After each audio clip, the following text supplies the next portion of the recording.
Barangay Empowerment Training ng Bamban PNP patuloy na umarangkada sa pagpapanatili ng peace and order sa kanilang nasasakupan. Nabuo at naging matagumpay ang nasabing inisyatibo sa pamuno ni Police Major Perfecto F. De Mayo Jr., Chief of Police ng Bamban Municipal Police Station.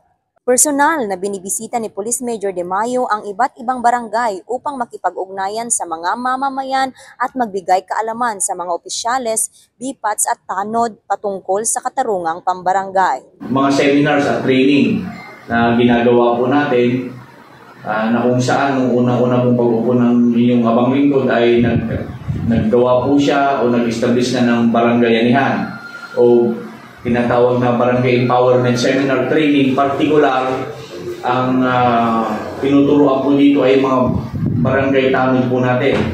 Dahil naniniwala po tayo na hindi po kakayanin ng kapulisyahan ang pagsugpo ng krimen at pag-prevent po nito, kundi kung walang tulong po ang barangay. Kaugnay dito, patuloy rin ang Bamban PNP sa pagsasagawa ng mga police visibility sa mga pampublikong lugar upang masiguro ang kaligtasan ng mga mamamayan. Ang ating opisina ay may mga iba't ibang inisyatiba para po masugpo ang kriminalidad at mapanatili ang katahimikan ng ating bayan ng Bamban po. Unang-una po dyan yung tinatawag na police visibility na kung saan iniikot po ng ating mga patrollers gamit po ang mga mobile po natin at mga motorsiklo po natin ang bayan po for crime prevention. Pangalawa po yung tinatawag na police operation, pang-aresto po ng mga criminal, particular po yung may mga warrant of arrest.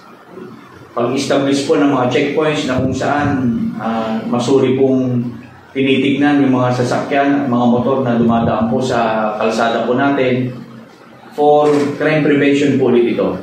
Sinisiguro ni Police Major De Mayo na patuloy ang pulisya ng Bamban sa pagpapatupad sa kanilang sinumpaang tungkulin upang mapanatili ang kaayusan sa kanilang nasasakupan.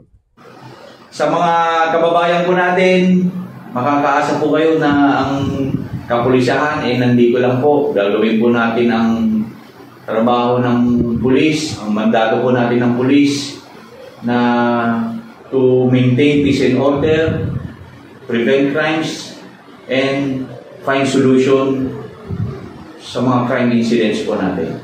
Mula dito sa Tarlac Police Provincial Office, ako ang inyong Police News Network Correspondent, Patrolwoman Maria Ella Garcia, alagad ng batas, tagataguyod ng Balitang Pulis.